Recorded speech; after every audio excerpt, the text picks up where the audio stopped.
Hey guys, happy Saturday. Welcome back to my channel. I thought I would just do a quick little day in the life this morning. I have a lot that I would like to get done today. It is super cold and really blustery, windy outside. So I've kind of been planning for the last couple of days to just have a really productive day inside the house. But I am going to show you a little bit of what's going on outside this weekend. Got some cleaning, laundry, food prep, and I need to go out to my greenhouse to check on my seedlings, which will be coming in tonight and tomorrow night because we are supposed to have another hard frost. I have high hopes for this Saturday. I have a lot I would like to get done. So the first thing I did this morning was think about what I'm going to make for supper. I've really been trying to get intentional about using the things in my kitchen freezer. And one of the things that's been sitting in there for a couple of months is this green enchilada sauce. So I am going to make green chili chicken enchiladas for supper tonight. So I pulled this out to defrost. In the winter, it's not unusual for me to make a big breakfast on Saturday mornings, but now that springtime is here and we're doing lots of prep around the house and on the homestead, the kids are typically kind of just making their own breakfasts on Saturdays, and my husband and I are just really getting started on our list.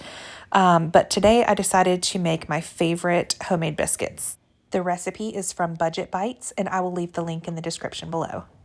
These are the best homemade biscuits I've ever had. If you've seen any of my other day in the life videos, you know that this laundry room is a landing zone for everything. By the end of every week, it is a disaster, no matter how hard we try to maintain a clean and tidy laundry room. So that's on my list for today. The biscuits were done. I warmed up some home canned fig preserves on the stovetop and made a few dozen scrambled eggs to go with it. While the kids were eating breakfast, I went ahead and deep cleaned both of the downstairs bathrooms, and then it was time to tackle laundry. I don't know if I've mentioned this before, but I've really been trying to get out of the habit of folding laundry in the master bedroom.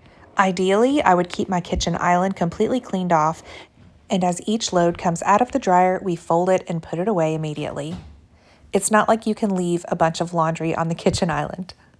But on busy weeks, it just doesn't happen. So sometimes on the weekend, I'm left with this massive pile of laundry that has gone from my bed to the basket to the floor, back and forth over and over. Thankfully, I can usually knock it out in about 30 minutes while watching a couple of my favorite YouTube channels. And it sure feels good to have it all put away when I'm finished. I do want to add that all of my children, except my 5-year-old son, do all of their own laundry, so that definitely helps. Next, I decided to go ahead and grind some wheat for this week. My family's favorite bread recipe is my no-knead overnight bread. I use a mix between whole wheat and bread flour, and I'll give you that recipe in a minute. I will also link below my bread video that has our top 3 favorite recipes in it. I think a lot of bakers would agree that sometimes half the battle with baking homemade bread with whole wheat flour is just getting the mill down and grinding the wheat. I got this recipe from a dear friend a few years ago who also has a large family. The best part about this recipe is, number one, it's pretty hands-off once you assemble the ingredients, but also you can let it sit overnight or even up to 24 hours to really get somewhat of a sourdough flavor without the time and effort that it puts into maintaining a sourdough starter. This bread is baked in a cast iron Dutch oven. I am not sure how it would turn out if you don't have a Dutch oven, but it would definitely be worth a shot because it's so good.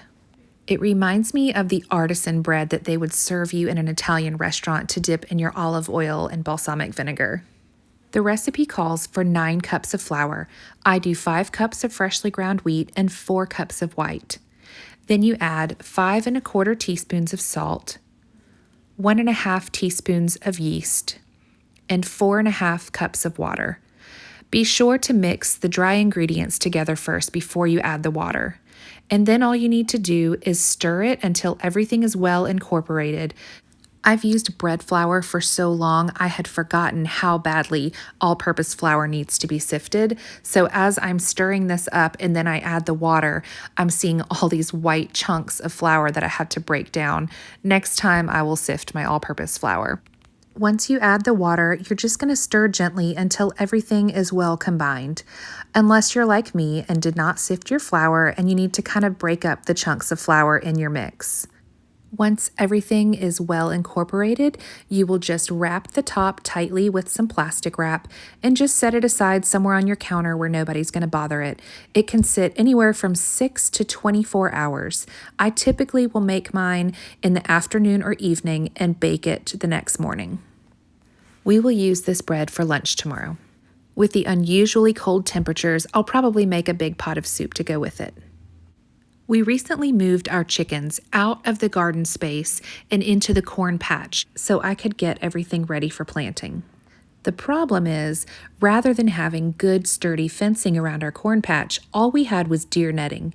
The chickens have been pecking through it and finding every possible way to escape every single day since we've moved them, and it's been a really big pain. In fact, our rooster has even pulled up some of my garlic, which is in a raised bed by the greenhouse.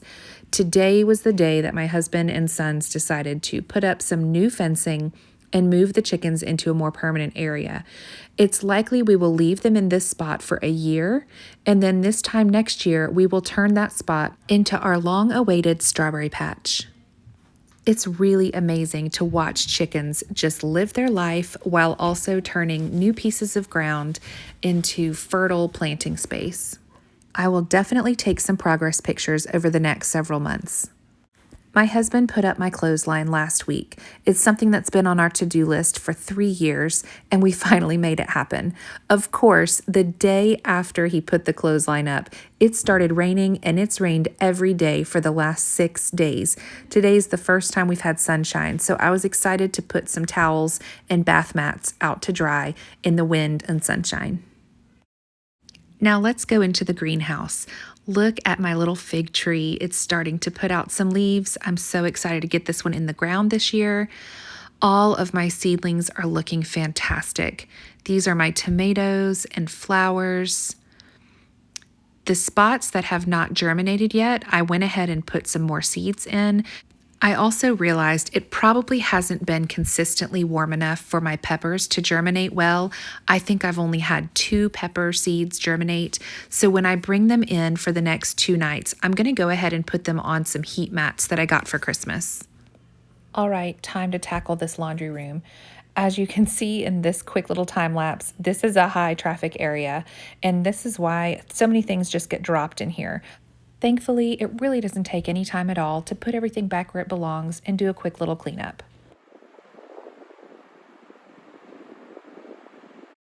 They made a lot of progress on the new chicken fencing today. He's got to run back to Tractor Supply for one last post, but I think he should be able to get it wrapped up before the sun goes down. Thanks for watching.